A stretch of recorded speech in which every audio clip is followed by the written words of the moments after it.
Hey guys, welcome back to another episode of Beer Talk Live presented by loveof.beer. As always, I'm your host, Aaron Quinn, and as always is Matt Carr is with me. How you doing tonight, bud? I'm good. How are you, buddy?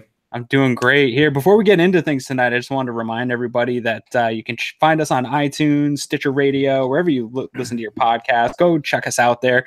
Give us a subscribe and that good old 5-star review, and find us on all your social media networks. You guys know how to use social media, so just search for us and you can find us on all of them. So I'm not going to get into all the names and the tags and all that, but what are you up to tonight, man? You got any news for us? Yeah. Spent the day up at Sugarloaf skiing and snowboarding. So sounds rough. Yeah, it was a good day. I'm exhausted. I don't do that very often anymore. But it was a good team building event for our day jobs, and that was good. Love of Beer has an event coming up on May 3rd, Brew and Chew. It's going to be held at Frontier, and we have a 4-course pairing for that, mixed with all Maine craft brews. It's going to be a good evening. So tickets are on sale for that right now on our website, and there is an event on Facebook too with all the pertinent details. But other than that, not a whole lot new for me. How about you, buddy?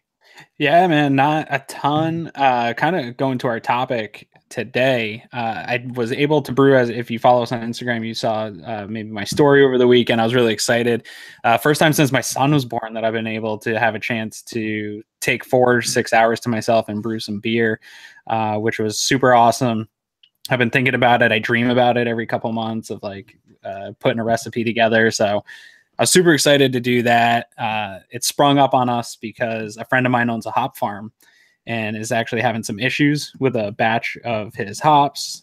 He works with a local brewery, and they were having an issue getting some off flavors, and they were wondering if it's the hops. They're having testing done.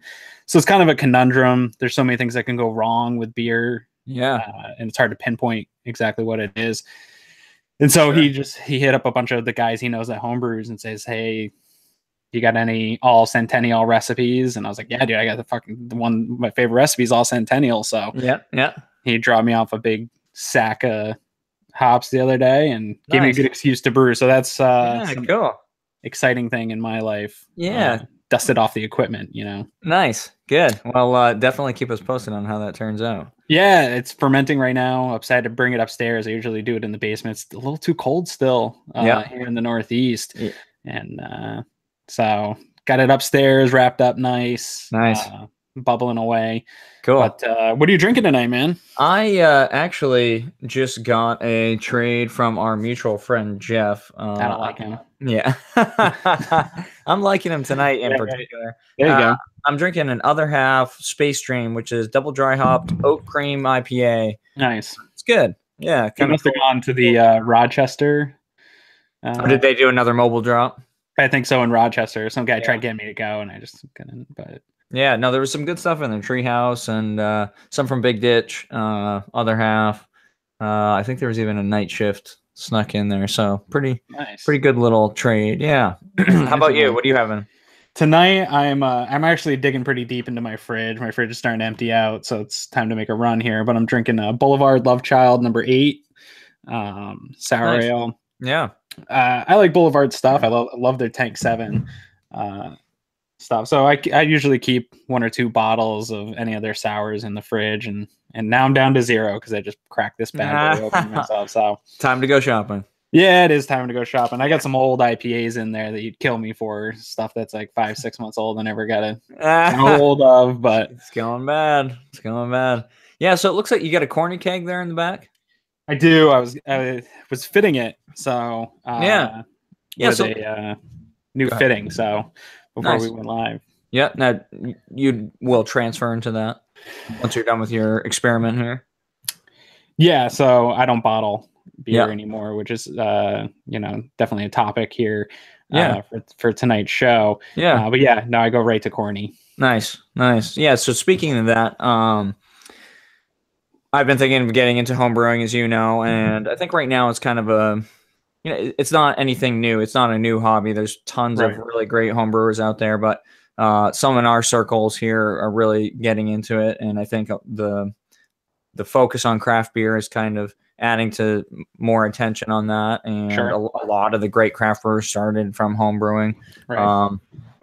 So let's talk about home brewing tonight. I'm thinking about setting up myself, and just so happens that Aaron used to work at one of the larger homebrew supply companies, all the way from, startup stuff all the way to commercial applications. So he has a little bit of background and knowledge in that, and also has been a home brewer for a handful of years now. So we're going to talk about home brewing tonight. So I'm the guest. This is cool. I'm the host slash guest. Yeah. Yeah. The seat of power. Yeah. Yeah. So I'm thinking about getting into it. I have a ton of questions. I've read enough to know what I don't know at this point. So let's talk about how you make those kind of initial decisions as far as volume, as far as, do you want to do all grain versus extract, and talk about the difference of between those two for people who don't know. Where do you start with that process? Yeah. So here's the thing. So I used to talk to a lot of people, all different backgrounds of getting into beer. And I kind of tell everybody, not to pat myself on the back or anything. I'm not a great home brewer by any stretch of the imagination. I'm in a club, or I used to be in a club when I was doing it regularly. Those guys are all way better than me, but I know enough to cause trouble anyway. And I knew enough to run some classes. I taught some homebrewing 101 classes and stuff. And every time I teach a homebrewing 101 course, I'd start off with the guys of saying, it's something that can be as difficult as you want it to be. You can make homebrewing super difficult and very expensive, and you can go totally crazy. Or you can make it something that's incredibly simple, and you just do it for the fun of it. And you make small batches or whatever, and just keep it to yourself. So it really runs the gamut of hobbies. You can be as serious as you want about it, or you can just kind of casually do it for fun. So how I got started, actually, my mother-in-law bought me a kit for Christmas. It was a 1 gallon kit, one of those kind of silly 1 gallon little growler size fermenters. But I'd always liked beer. They were like, what do we get a guy that likes beer? We can't just keep buying him beer. And I tried it. It was like a small dry extract kit. I did the 1 gallon batch. I did about 4 or 5 of those. I used what was in the thing, and then I bought a bunch online. Did them all right away. Had a super great experience. And that's kind of where I tell people to start. Is you don't have to start at 1 gallon, but I think it's a good starting point. Those kits aren't expensive for the 1 gallon batch. If you just want to check it out and see if it's something that's even of any interest to you. I would stay away from the Mr. Beer kits and the plastic kits. Those are no good. Those are junk. You shouldn't be fermenting in that type of vessel. The whole kit's junk. We sold them. Nobody liked them. We got a bunch of returns on those. So stay away from the Mr. Beer type kits. Get a legitimate extract kit. And that's where I would start. I like small, and then you can always go up. A lot of the stuff that comes with the small batches, stuff that you're going to use down the road too. If it transitions into the 5, but a lot of people do start into 5 gallon starter kits. And if you know you're interested in it, do that. Go get a starter kit. Don't try to piece it out. Just get a nice little starter kit. They're usually all well priced. You're probably not going to beat the price. Onesie, twos in it. Out of there. And that's where I'd start as far as, equipment goes. Get yourself a nice little 5 gallon kit. Any of the Midwest Brew Supply, Northern Brewer, they're all pretty much relatively the same. So you're talking about extract as your first kit. Tell us the difference between all grain and extract. Yeah, sure. So all extract is it takes the process that you would do all grain in, and it takes away one of the larger processes and one of the more expensive pieces of equipment. So extract used to be, years ago, probably when like our dads would have wanted to brew, was not good quality, right? So it was bad quality. It was stuff that sat on shelves. There wasn't a lot of variety of extract. I don't know how Maine is for homebrew supply shops, but around here we have a very good homebrew supply shop. And when you go in there, there's a variety of extracts, anything you could imagine. They're all fresh. They're all good. There's liquid, there's dry. So the extract stuff's come a long way. You'll get a lot of people that, make fun of people that brew extract. I don't think there's anything wrong with brewing with extract nowadays. It's come so far. You know where you're going to get out of it. You don't know what you're going to get with all grain. So all grain, though, is you have a little bit more control. over the recipe, right? Yep. You can crush the grains yourself. You can have them crush yourself. You can make your own grain bill. You have control of the efficiency, but at the same time, you don't have all the control. It's up to your equipment, right? Right. So you don't have entire control of your efficiency. So it's definitely more fun to brew all grain. It's a more hands-on experience. You are doing everything from start to finish, but it requires a mash tun, which is a much more expensive piece of equipment. You can make them yourself. I know guys that make them, but you're still spending $100, $150 to make a mash tun. Sure. So for guys that are starting out, it's too much. Everyone that would come in and be like, "Oh, my buddy brews all brand. I want to jump right into it." And I was like, pump the brakes, do it with extract. It's kind of like training wheels, right? You don't just jump on a bike and go. Right. Sure. There's nothing embarrassing about brewing with extract. I know guys that have been brewing for 20 years that in the winter, they still brew with extract because they don't want to sit out in the cold with their mash tun for 3 hours. Yeah. So I encourage everyone to at least do, I would say to all my customers, do somewhere between 2 to 5 brews with extract. So you don't even have to worry about that process because there is a number of steps that go into that. So get the other steps down first. And the most important thing is cleaning. When you're first starting out brewing, sanitizing everything, getting that cleaning process, knowing your process, laying out your equipment, laying out your recipe, knowing the boil, all that stuff for people is intimidating at first. I remember getting my instructions out of the kit and just like reading them 5-6 times. And as I'm doing it, like, am I doing it right? You're just, it's a little overwhelming at first. Yeah. So don't add more complications to it, because there's so many things that can go wrong, even though it's a casual, fun thing. And it is pretty hard to mess up. There are a lot of different things that can go wrong. So get your processes down. Get used to keeping your stuff cleaned and sanitized, your work environment. I felt that made me a better brewer right from the start. Just doing it, like I said, 2 to 5 times, doing extract. And then you can say, all right, this is a hobby I like.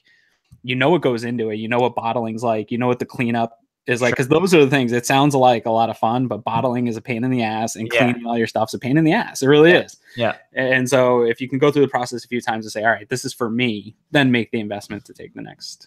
Sure. And I mean, just from the perspective of people, this stuff's all out on the internet to go and find very easily. But if somebody isn't familiar with, when you're using grain and you go through that process, you're basically creating your own extract. You're pulling the sugars out of the grain and creating the same product that you would buy prepackaged as an extract yourself. So so you get a giant insulated cooler, like mine's like one of those giant Gatorade coolers. It has something called the false bottom. Yep. That prevents the grains from getting into the bottom, so you can drain the liquid out. But all you really do, you're steeping. It's like making a giant sugar tea. Yep. And homebrewing, you don't make beer. You make wort. Yeast makes beer. Right. So all you're doing is you're trying to build the most delicious, healthy environment for yeast to thrive in possible. In order to do that, you got to create a sugar mix. And so that's what the extract already does. It's super sticky, nasty stuff. It's sugar, malt, festival. And what you do is you crack grain. You don't crush grain. You just crack it just enough to allow the heat to get in there from the water. You heat water up. You dump it into this thing. You mix the grain and let it sit for an hour. Yeah. That's really all you do. There's some spards. There's some other techniques that you definitely have to get down. I make it sound a little more simple than it is. Sure. But that's basically what you're doing. And then you're pulling that water, and then you boil it down. You add your hops, and then that's all you do. Right. So, and then you got to create a nice environment for your yeast. Sure. So you decided you want to get into brewing. You're going to try it with extract, get your training wheels on. Another thing too, before you jump in the next one is, I do recommend everybody, if there's any homebrew courses out there, like I know a lot of homebrewing shops do it, take one. They're not usually expensive. Those guys aren't trying to make money on their courses. We did them for like $10, and then you got a $10 gift card back. Like, it's nice to see people doing it. There are videos online that are worth watching and stuff. Sure. The more you can learn before you do it, like, there's nothing worse than messing up a batch of beer. It takes a lot of time. It's about a 4-hour day.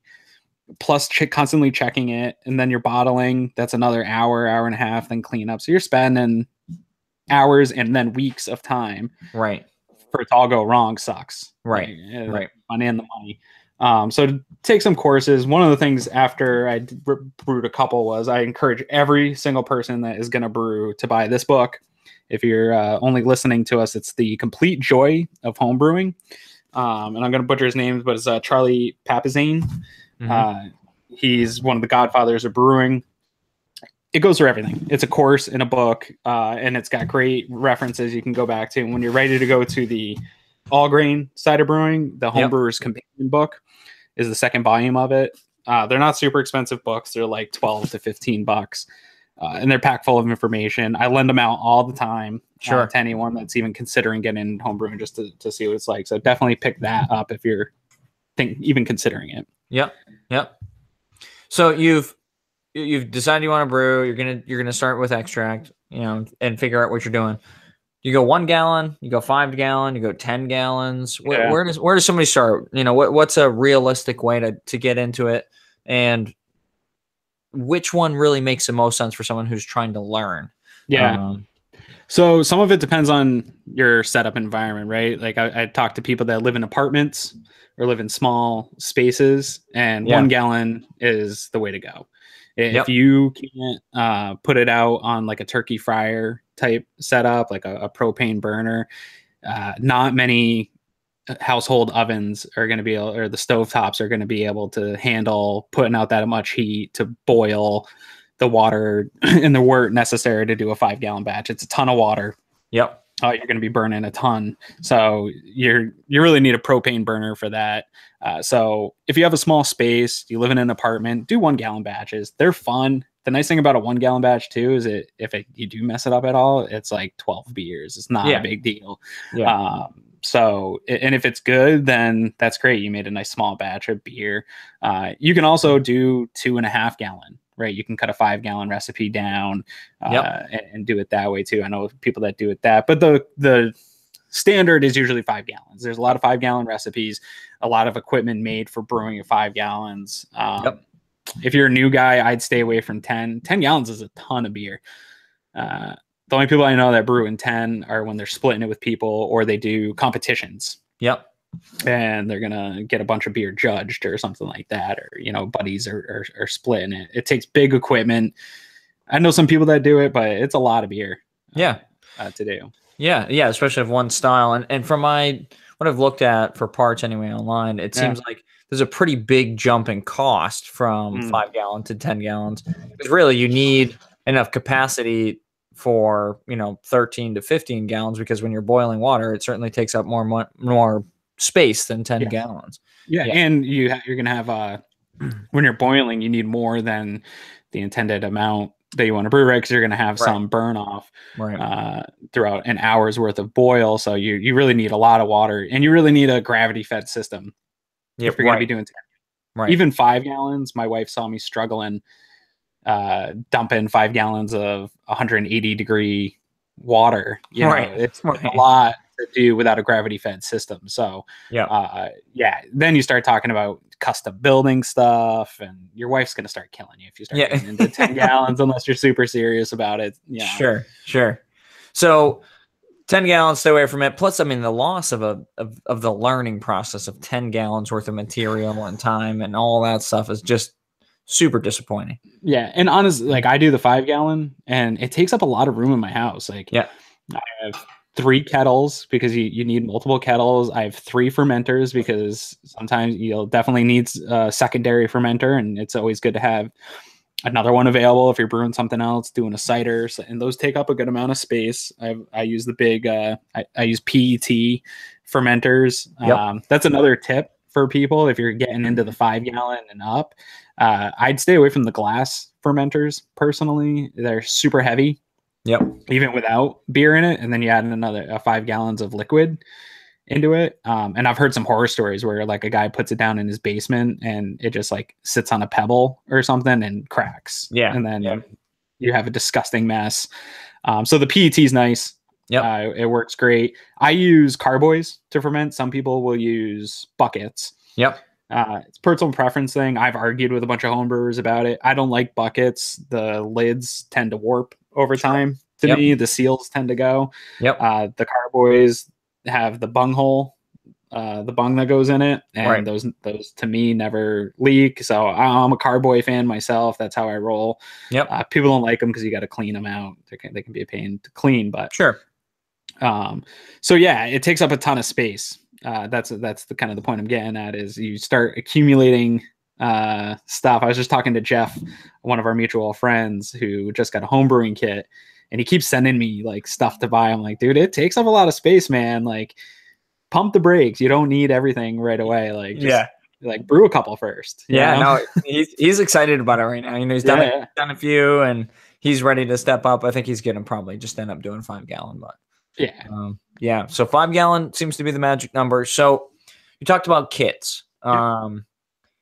First off, what comes in a typical 5-gallon brewing kit? Yeah, so you're going to get those buckets I talked about, which they are great. You honestly, if you can get your hands on a bunch of those buckets, do it because you use them for sanitizing, you use them for hauling stuff. I have probably 10, 15 of those buckets, and I use them all the time for brewing. So it comes with one of those. Yep. Another thing I don't love about doing your brew in those, and some people like it when they're bottling, is it comes with a spigot. It's a little plastic spigot. Those are really difficult to clean. They're difficult to sanitize. And over time, they start to loosen up and wear out and they'll leak. So some of them come pre-drilled, but if they don't come pre-drilled, I recommend not drilling that hole and not even putting a spigot in it and just keep it as a bucket. Some of them will also come with a carboy. Some of them don't. If they come with a carboy, that's awesome. Some they'll usually come with a spoon. They'll come with a little bit of cleaner. They'll come with hydrometer, which is to measure your gravity, which is something we can get into a little bit more. But basically, all your basic tools, a bottle capper, usually come with a 6 to 8 gallon pot, stainless steel pot for you to get started. Like I said, you're going to want another one of those at some point too. So it doesn't come with everything you're going to need, but it does come with everything you need to do extract right away. Sure. You get that kit, you can brew 5 gallons of extract beer that day. You don't need any other pieces of equipment. Yep. So that kit comes with everything. Is there anything you would recommend replacing from the kit right off the bat? Well, there's something I recommend adding to the kit right away. And it's what I always tell people their first purchase they should make is a wort chiller. So if you've seen people homebrewing, it's that coil. It's either a copper or stainless steel coil. You run cold water in one side and spits out hot water on the other side. And basically what a wort chiller does is when your boil's done, you have that sitting in your wort and you run cold water through it. One of the things that's going to affect your beer the most is the time it takes to chill your wort. So people will do ice baths. That takes a long time, takes a lot of ice. When I was doing 1 gallon batches, I would fill my sink up with snow in the winter and it would still take forever. And you really want to get your somewhere in between like 65, 70 degrees from like 100 and 200 degree wort down to that temperature as fast as possible. Right. Because that is the zone where bacteria can enter this, and it's a breeding ground for bacteria. It's sugar water, it's dark, it's warm, like bacteria loves it, right? And so if you want to get that down to the right temperature as soon as possible, a wort chiller is the best way to do it. It's the most efficient tool in your arsenal. They're not cheap, but get one, pick one up. I have a copper one. I really love it. It's tough to maintain is the only thing. You have to make sure it's dried out or the copper will start to oxidize. It'll start to turn. Sure. The stainless steel ones are nice. I just think copper generates more, like it absorbs the cold more. A little better than stainless. Yeah, but stainless holds up better over time, right? Stainless, nothing's gonna go wrong with stainless. So that's the one thing I say add to. And as far as replacing out of those kits, if it doesn't have a carboy, definitely get a carboy, in my opinion. And then the pots aren't typically great. So if you are gonna plan on switching over to a propane burner, it's gonna burn up those. They're usually not great. They're thin. It's a good note. Pots, yeah. So get yourself a really nice big pot if you're going to switch over to propane burners with a spigot and in Yep. a metal spigot in it. So that's an investment to make down the road. But like I said, if you're just doing it first time, extract, go for it. Yep. Yep. Yeah. So starting off with extract, we'll move to all grain in a few minutes here, but we need material to make beer. Yeah. Homebrew supply stores seem to be cropping up more and more. I mean, I see them I saw one today in a very rural town. Mm-hmm. They have a gas station and a grocery store and a homebrew supply shop. Go figure, Northern Maine. Other than homebrew supplies or alongside with homebrew supply stores, where do you source materials? You need the extract, you need the hops, you need to get yeast. Where do we get those materials? Is there anything about the water that needs to be special? Let's talk about what goes into this. Yeah, I mean, I would recommend everybody, if there isn't a homebrew store in driving distance to you, support your local business. First of all, if you have an opportunity to buy from a local homebrew store, go do it. You'll save yourself on the shipping. You'll get just as good of stuff. They might not have all the pre-made kits that some of these online sites have, but they're local business, and it's a very specialized niche market. Mm-hmm. So keep those guys going, first and foremost. Second, if you don't have one near you, totally just go online. Northern Brewer has great kits. I got a bunch of kits from them. Midwest Brewing Supply has some great kits. There's other ones out there. There's a ton of homebrew supply companies. But those two are typically the best. And Northern Brewer has a wild array of kits, and some of their kits are clones, right? So they have like a Heady Topper clone. They have a Pliny clone, things like that. So that's fun. Zombie Dust clone. Sure. So that's fun to get into when you're first trying out and you want to make something that Yeah, you're gonna like it. And they have all the chemicals that you're gonna need, your sanitizers, your cleaners, and stuff like that. But as far as water goes, when you're first starting out, just use tap water. To be honest, a lot of people tell me I'm an idiot for telling people that, but don't start getting into water chemistry. And when you're doing 5 gallons, if you're doing a gallon, definitely throw a Brita water in there. But if you're doing 5 gallons, man, you're going to take forever unless you have filtered water. Yep. Something that a lot of brewers do once they really get into it is you buy one of those inline filters. Yep.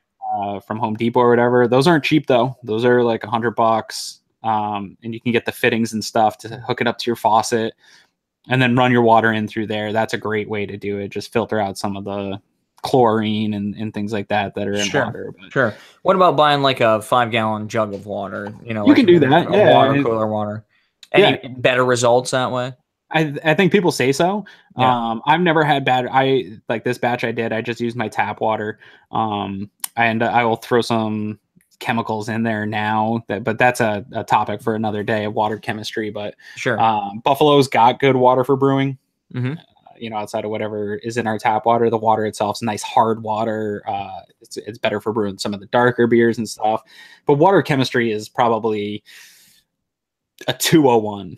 Brewing class. That's when you're set up with all grain system. You're brewing 5 gallons regularly. Maybe you're thinking about getting in some competition brewing.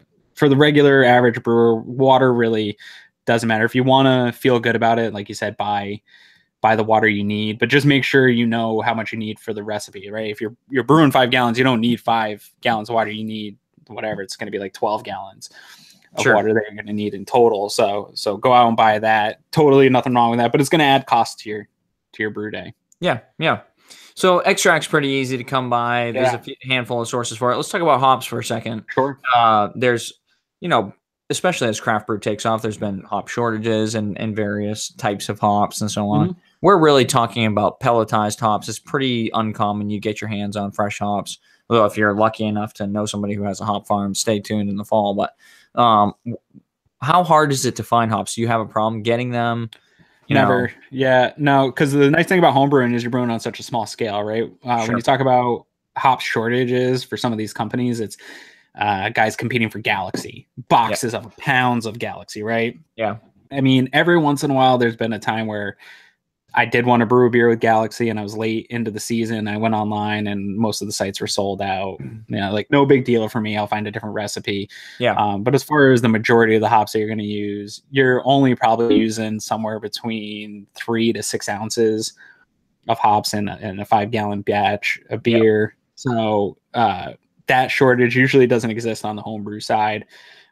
As And far as I would assume those big companies probably buy a fair amount of hops. Also, the guys who are mail ordering small oh batch yeah, hops. yeah, there's some large companies. If you go to your homebrew store and you're gonna get from like Hop Union or one of those major hop companies, they're buying out entire farms. Yeah. And those aren't like your mom and dad's farms. Those are, you know, monster acreage, Commercial. commercial farms. I mean, really, that's where the hop shortage comes into. It's not so much that there's a shortage in the market; it's that all the farm acreage is bought out, right? Like, Sure. breweries buy out entire farms. If they like your hops, they're going to buy your whole batch for the year, and then nobody else gets to touch those hops. The only ones I've really ever seen shortages on are some of the New Zealand type hops, things like that. They're super hot right now. Yep. Everybody wants to get their hands on, but if you're just brewing with the classics, the C's, and all that, you're never gonna run into any issues. If you buy full kits too, it all just comes right in there, ready, measured out, ready to go. One thing on brewing, a lot of people do want to, they say they know someone and they got wet hops or dried whole leaf hops. I don't love that. Pelletized hops is the way to go. They're already cleaned. They're ready to go. I don't think you get as much out of regular hops or wet hops or anything like that. And you also give added risk for infection. You don't know how those hops are handled. Stuff can hide in leaves, bugs, things like that. So I don't play around with them in my batches, just because for me, it's an added risk. And you also get that vegetation side, right? Right. The chlorophyll hasn't broken down yet. Yeah. One thing I want to use, and if any of our listeners out there use it, I'd love to get some reviews, is the lupulin powders. That seems to be hot lately. Other half, Trillium, both using it extensively. Yeah. I've heard they're great. This and that, and I've only worked with pelletized. Yep. So let's talk about wet hop, or not wet hop. Let's talk about hop in the boil versus dry hopping. I think there's a kind of a lack of understanding. People see double dry hopped and they don't really know what dry hopping means. Let's talk about the importance of hops in the boil versus if someone chooses to use dry hops and the flavor difference between those. Sure. So let's talk about hops and brewing in general, right? So when you get a recipe and you start brewing, it's going to talk about hop additions, and it's going to be laid out counting backwards. So it's going to be 50, 30, or whatever, 50, 45, 30, 15, 0. And that means, at that 50, that's 10 minutes into your boil, you're adding a hop addition. 30 minutes into your boil, you're adding another hop addition, so on and so forth, all the way down to your last one. A lot of times they'll have a flame out hop addition. All those different hop additions offer you something different and more complex into your brew. It's building layers of bitterness in different ways, right? So bitterness is perceived through taste, but also through your nose. So those first additions are the actual assertive bitter flavor that you're getting. You're boiling that stuff into the water. You're extracting it into the water. You're getting that in there, building that out.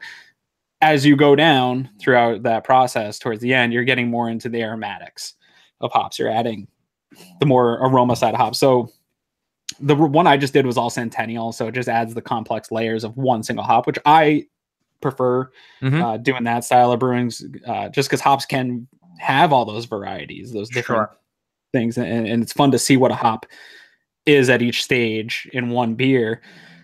But if you're adding you're building a recipe, you're doing something, and you're adding different, there's aromatic hops, there's flavored hops, so they'll be in line for different things. So dry hopping is totally different, though. So dry hopping does not add actual flavor to the beer. You're going to just get aromatics, and it really delivers that big punch home. And one thing that people are mistaken about is that it is just smell. Smell is flavor. Smell is taste. It's one of the biggest receptors of taste that your body has. When you bring that up to your nose, that's why glasses are designed the way they are. Tulip glasses and stuff like that. It traps that smell right in there. So when you deliver that to your nose, that first sip, that smell that you're getting, whatever it's grapefruit, citrus, or whatever, the beer doesn't actually taste like citrus. I mean, it does have those notes, but it's the smell that you're perceiving, and that's delivering the flavor to you. So that is kind of one of the brewers. it's super hot right now, like you said, everybody's dry hopping and everything, because it's hard to deliver the fruity flavors of hops in a boil. Yeah. You really are doing it through the aromatics. Yeah. So really, you can pull some aromatics out of the boil, but a lot of that is just for the flavor and the bittering of beer, The which bittering. before super hoppy beers were very popular. That's all it kind of added. It was just adding some bitterant to the malt correct flavor. Yeah. And then the dry hopping is more of that brighter, aromatic, less cooked flavor, if you will. Yeah. And more on the nose, which is what people right now, the tastes are towards that. Yeah. The hops on the nose. Yep. I tend to like the dry hop flavoring versus a big triple IPA where they're just hammering the boil. So yeah, I tend to so like this batch I tend to go pretty low to start. For a 5-gallon batch I broke it up into half-ounce editions, and I do put the first one is a 1-ounce edition, but a lot of people just like blast it. So the beer I'm making is sort of built after Bell's Two Hearted Ale. Yep. So it's a little bit of an older American India Pale Ale style, not the new fruity stuff. But a lot of people just blast that first edition to get that just assertive bitter flavor in those beers. Yeah. But what I'll end up doing is I'll blast it here on the dry hop. I'll give it a good 1.5 ounces of Centennial on the dry hop just to give that nose and that hoppy smell to it. Now Centennial won't be fruity, but it'll be a nice nose. Yeah. So we made the beer. Yeah. Now we got to do something with it. So what are our options for working with that? Let's assume it's worth keeping in the first place. Nothing goes wrong, and we're lucky enough to put it into a package. You use corny kegs. I assume you started on bottles. What are the differences between what our packaging options are? What are the considerations? Well, let's take one step back real quick, and we'll get right to that. I think so. We make the beer. One of the most important parts for homebrewers is going to be the process after you do all the work. Yep. Is pitching your yeast. Like I said earlier, you want to get that temperature down. You want to have nice, healthy yeast. There's good conversations. One thing you should just start when you start with your yeast is use the dry yeast that comes in the kits. You can get wet yeast that has like yeast nutrient in it, Y yeast, White Labs, all that. Start with the yeast that you're given. It's dry yeast. It has way more cells than you need. Get it in there, follow the instructions, shake it up, get some oxygen into your beer, and provide a nice, healthy environment. By that, I mean a dark space that is right around room temperature, 65 to 70 degree room. If you have to wrap it in a blanket to keep it away from light, do that. Make sure your airlock. I put sanitized water. I use a big bucket full of the Star San sanitizer. Another thing that you're going to really want to make sure that you get down is cleaning. Anything that touches your beer post boil, once you turn that flame off, everything that touches your beer, your hands, anything better be soaked in Star San, because any introduction of bacteria is going to be bad. Don't use bleach.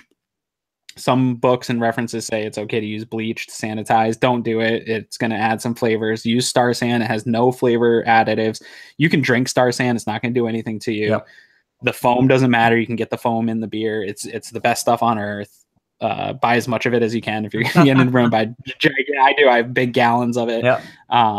You have enough of it. And so I use a little thing in my airlock. I'll throw a little bit of Star San in there so nothing gets in there. But you want to create a nice, healthy environment for that to happen. And that takes a little bit of time too. One thing that I can't stress to people enough is don't get antsy with your fermentation. I know it's hard once you put that thing away. You want to check it every day. You want beer. Just freaking leave it. It's better to give it a little bit more time and leave it than it is to rush it. Sure. One other thing we didn't really get into is hydrometer readings. A hydrometer is a measurement of the density of sugar in your water. So you take a reading when you cool off the beer. You take a reading of the wort.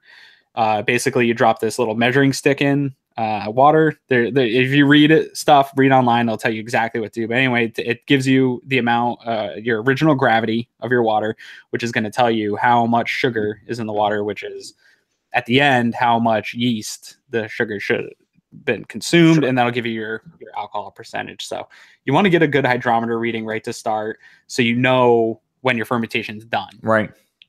So when you take a hydrometer reading later and it's at the, you know that it ate all the sugar that it possibly could. So Right.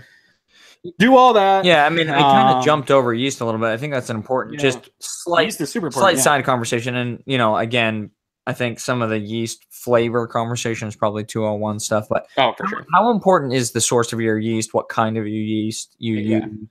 How does that affect the flavor? How much should someone focus on it? Yeah, so for beginning brewers, not much. Everything, the poster behind me says, relax and enjoy a homebrew.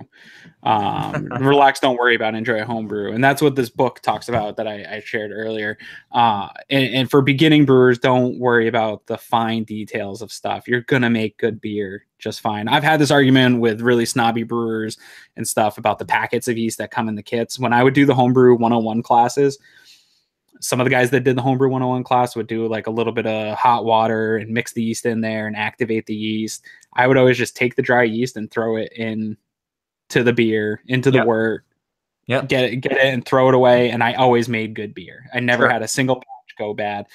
Those things have more yeast in them that get reactivated than your beer even needs. So I never had anything go bad. In fact, some of the guys that did the activations had their beers go overflow in their carboys and cause a mess. And your beer rises temperature as it's fermenting. Mm-hmm. So if you have too aggressive of a fermentation, it can rise the temperature where you can generate off flavors in your beer. This is something you don't want. You just want a nice healthy fermentation. So I always had that argument with the guys. They wanted to get complex, do yeast starters and things like that. And I said, don't take on any more. Don't start getting a mash tun and doing your grains. Don't start doing, take it all baby steps. So once you're comfortable, then you can start doing yeast starters. I do recommend yeast starters for people and get a nice healthy batch of yeast. I have a big beaker. The night before, I build a little yeast starter. They sell cans now of wort. It's got yeast nutrient in it. You pour your yeast in there, mix it up and let it sit overnight, and it just starts eating. It just kick starts it. But yeah, the health of your yeast is gigantic. If you are buying wet yeast, look at the dates on the packages. If it's old, the company does not recommend using it, so don't use it. Your home brew store should know better, and we would go through our stock every month, and anything that was older than a month, if we didn't sell it, we tossed it, just because it does matter. But most of those packets, you would have been fine using it. People took it home and brewed it. Because there's so much. They put more cells of yeast than you need for a 5-gallon batch and all that stuff. But yeast is super interesting. That is definitely a conversation that we should get one of the brewers on, because yeast doesn't get talked about enough. Malt doesn't get talked about enough either. Everybody wants to talk about hops. It's the sexy thing to talk about, but yeast really develops the character and the palate for every beer that you have. So after that, though, to your question, we sidetracked about So it's time to package this stuff. First, let's talk about clarification and how we pull all this material out, and then what are the packaging options, and what are the pluses, minuses of each type? What do you recommend? So some people care, too, about the clarity. I don't know if that's what you meant about clarification. Some people care about the clarity of their beer. I don't. Particularly it's homebrew. I don't care if it's looking clean. If you're doing judged competitions, definitely care. With that said, I have a big box of Warlock tablets. So I throw them in there at the end of my boil, and that helps to congeal some of the proteins and drop them out. So after your beer ferments, when your beer is in the fermenter, it's going to look disgusting. I just looked at mine before I came down here, and it just looks like a pie. It doesn't look like beer. It's just like it's like a beige color. It's just blobbling up. The yeast is active. It's just pushing everything around, churning everything. After that, it'll chill out. It'll settle. All that sediment will go to the bottom. And what you're going to want to get is, and it, back to talking about the kits, sometimes they come with an auto siphon. Sometimes they don't. They come with like a regular siphon. I recommend everybody gets an auto siphon. It takes a lot out of the workout for you, but the auto siphon, you pump it a couple times and it will be gravity fed. So whatever you have your primary fermentation up there. And then what I recommend people to do, no matter what, if they have the ability to do it, is do a secondary fermentation. So your primary fermentation is where all your alcohol is converted. Your secondary fermentation is typically for dry hopping, flavor additives. If you're going to add fruit to the beer, anything that you don't want to be fermented in the fermentation process, you'll put in the secondary. Sometimes if you're not even doing any type of additions, it's good to do it in secondary because it gives it another chance to settle out. So go ahead and auto siphon it into a secondary fermentation. And if you're not adding anything, you could just do it for a couple of days and just allow gravity to take over, settle out that stuff. And then you get the fun of choosing whether or not to bottle or keg. Everyone should bottle to begin with. Kegging is a whole nother group of equipment. You need refrigeration, you need kegs, you need CO2 regulators, a whole ton of stuff. It's a headache if you don't know what you're doing. So just start out bottling. Bottling is no fun. It's probably the worst part of brewing. Definitely get somebody to help you with 5 gallons of doing it. You need somebody to hold the bottles in place while you fill them. Sometimes the kits have a bottle filler that go at the end of the auto siphon that you hold it down at the bottom of the bottle. When the bottle fills up, you pull it up so it doesn't spill everywhere, but get some help with the bottling process. But yeah, you auto siphon, you fill those bottles, you give them about 1 inch from the top clearance of the bottles. You can use any commercial beer bottle, brown bottles only. Don't use any of the Corona bottles. But you can buy bottles from the store too. Now, the little pop top bottles with the rubber seal, do you recommend those versus capping, or doing the which ones? They have the little metal kind of cage. Oh, like the swing top? Yeah, swing tops are okay. I don't recommend doing growlers. Some people try to because you have a whole nother fermentation process of the carbonation that's going to happen, right? So you're going to introduce some sugar, whether it's they sell sugar tabs where you just put 1 tab per bottle, or you have to actually mix a sugar mixture and throw it into the wort. Because what you want is a little bit more fermentation to exist. There's still going to be yeast in suspension in the beer, and you want that yeast to eat the sugar, hit the cap, the carbon is going to hit the cap, come back into the beer and absorb into the beer. And that's what creates your carbonation. So that is something that you don't, I forget what your question was there. Sorry. Caps, the style, that cage style cap. So you want a nice tight seal. So a lot of those kits come with a capper. So you can buy a cap. They're super cheap. I have freaking bags of caps laying downstairs. A lot of the kits will come with caps. They're incredibly cheap. Just do that. Get a capper and cap them. The swing tops are okay. It's nice that they're reusable. But yeah, the 22-ounce swing caps are all right, but don't use growlers. Growlers are not designed to handle a fermentation. Certain bottles just are not designed for fermentation. Use beer bottles only. Gotcha. There is a question. Don't kegs have to be tracked too? We're not talking about, so when we're talking about kegging and homebrewing, you're talking about the kegs behind me here. They're either ball lock or pin lock kegs, and they're the old Pepsi or Coke keg. So Pepsi used, I forget, I always mix up who used what. One used ball lock clasps, and the other one used pin lock clasps. And I actually have some right here for those of us that are viewing. These are ball locks, and they just clip on. And so they're old soda kegs. They don't use them anymore because they use the boxes of soda. So that is what is available to home brewers. The pops pop right off, and you can fill right up in there. It's nice. It's basically one bottle to clean. So it is illegal to take and purchase kegs. So people that have kegs or use kegs, the commercial ones for any purpose, it's not allowed to use. And I wouldn't recommend anybody playing with kegs. They're under pressure. A lot of people will like get a keg from a brewery or whatever and try to like drill the top off. Those kegs are under pressure. You can cause very serious injury if you don't know what you're doing with those things. Even when they're out of beer, there is pressure in there. So yeah, you want to use the soda kegs. But I do, that's something I recommend. Everybody does the bottling. Certain beers you have to bottle, right? Some things have to be bottle conditioned. You don't want certain ales under CO2 pressure. But if you're going to get serious about brewing, like I had to get a keg because I love brewing, but I didn't want to take the 2 hours it takes to clean all the bottles. Right. It's a real big headache. But everyone should do it so you appreciate the process. Yeah, yeah. But once you go to kegs too, then you can, if you want to mess with CO2, then you can start talking about tap systems in your house and all that kind of fun stuff as well. Yeah, and you don't even have to have tap systems per se either with the corny kegs. So I got this little faucet set up. Those that are on the podcast can't hear, but you can get little connections that go right onto the keg connection. So you don't have to build out a whole tap system. You just have to have a refrigerator of some kind. Yep. So, there's 100 different ways to do it.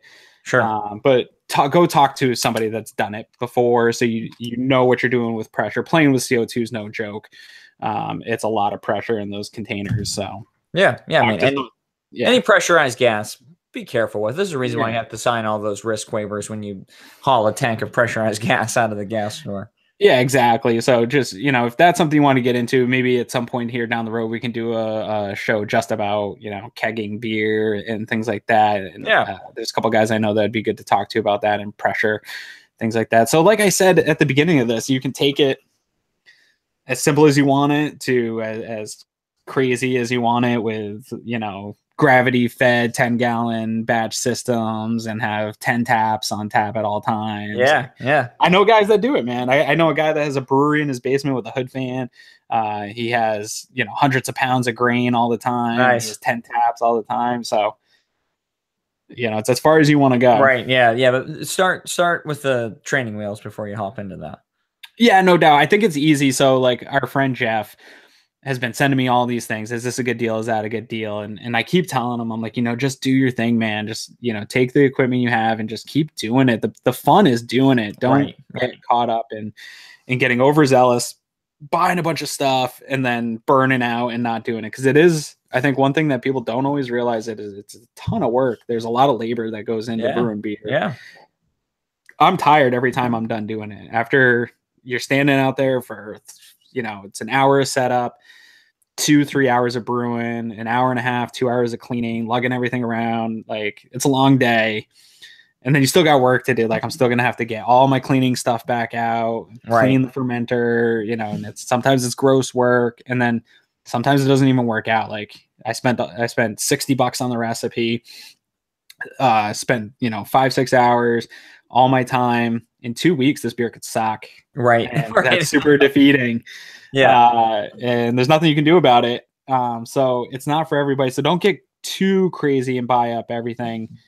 If you are going to buy stuff, one thing that I did, I was super patient. I didn't go crazy. And this was kind of a tip I gave to Jeff. Even though I worked at a brew store and I could get almost all the stuff I wanted on a discount, the only thing I bought was my mash tun. Yep.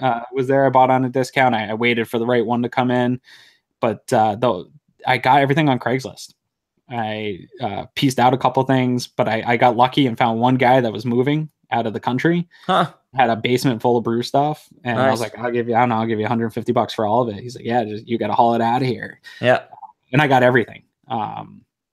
So look for deals. There's always some dude, get involved. He was going to be the next craft brewery.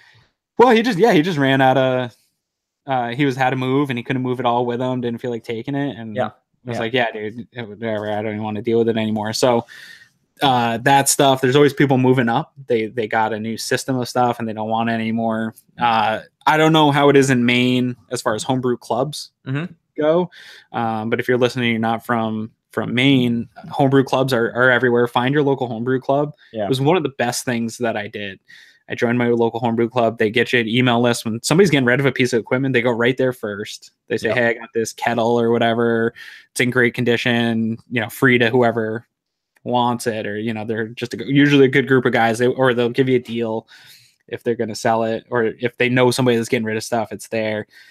The other nice thing about homebrew clubs when I was getting into brewing is there's a bunch of guys that know what the hell they're doing. They're like savants with beer. Right. They should be working in commercial breweries, but they're just like, there's some smart data manager somewhere. Just brew on the side. And you taste beers, and if you go into it with an open mind and willing to handle criticism, they're going to make you so much of a better brewer. I would go in there and I'd say, oh man, I got this, there's this flavor and I can't pinpoint it. I don't know what it is, but I know it's not right. And they're like, oh yeah, no, I know exactly what happened. This is what happened. You did this too hot, or, you didn't give it enough time. Let it just chill, let it oxidize. And you pick up so many like things that you otherwise, you can get on forums and stuff, but it's so much better to just get that in person, give somebody your beer and say, hey man, something's not right about this. Or what do you think? Is this right? And then they'll tell you. So find a homebrew club and latch right on and get involved with those guys. Yeah. Yeah. It's, at least for me, it's always easier to learn from people who are already good at it. You get to see the little details that you can't really read in documentation that really make a big difference. So absolutely. We'll talk about all grain brewing in another episode. I think we'll probably make this into a series over time of talking about, as you get more and more advanced, one of the things to consider. But before we wrap up 101 home brewing, any other additions, things people should consider?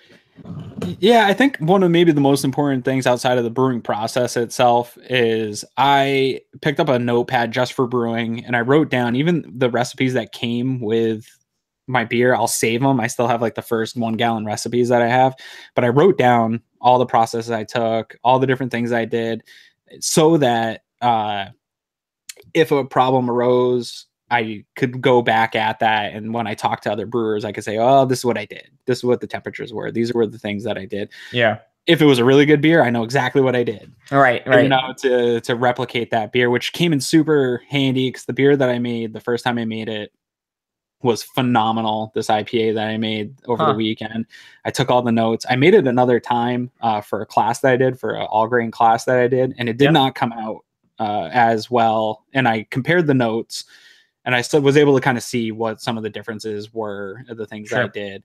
And hopefully I corrected some of those issues this time in this last batch. So I think taking notes is a good process. And it's kind of therapeutic after your batch is done to kind of sit down and take notes of what you did. So I'd recommend, participating in that process. Yeah. Yeah. Any further thoughts? Yeah. I mean, read as much as you can. There's a ton of resources out there. Beer Smith is a great podcast. If you do like podcasts, check him out. He's got a great app for people that do want to get into all grain brewing, where you can build your own recipes. It tells you what the ingredients are going to do to your recipes. It's a super, super cool app. Check that out. But other than that, just relax and have fun. It's just beer. It really is. Don't overthink it. Don't get too complex with it right away. Just relax and let the beer make itself. You're just making the wort, and let the process go. And if you make a bad batch, just go with it, man. Just do another one. Just keep going. Yeah, it's the fun of the process and learning and all that stuff. Absolutely. And everyone should try it once, even if you don't buy a kit. If you have a buddy that does it, if you enjoy beer, you should really enjoy the process of making beer and see what goes into a beer. I think you learn a whole lot about beer and ways to taste it differently, and why things are the way they are, and what brewers choose to do to make a beer. And I think it gives you just a different appreciation for it. Sure. Yeah. It's this kind of magical living thing that is created out of very simple ingredients. It's absolutely cool stuff. Yeah. It's one of the oldest practice. I just had this argument. So people were debating what is the best carb on Twitter today, which was a very deep conversation.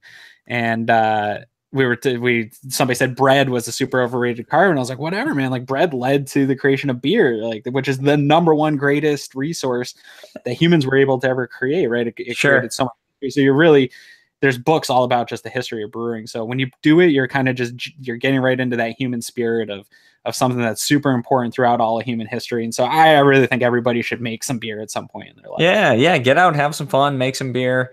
Yeah, sounds good. Yeah, well, dude, so do it. Let me know how your first batch turns out. Yeah, I will. I'll be hitting you up more. I think another big thing for me has been, as usual, Google is your friend. There's tons of great videos out there about individual processes as far as steps are concerned, and tons of people who have tons of knowledge. One thing I've seen in the brewing industry is that there's just this willingness to share information and educate, and everyone wants to have fun and have a good time.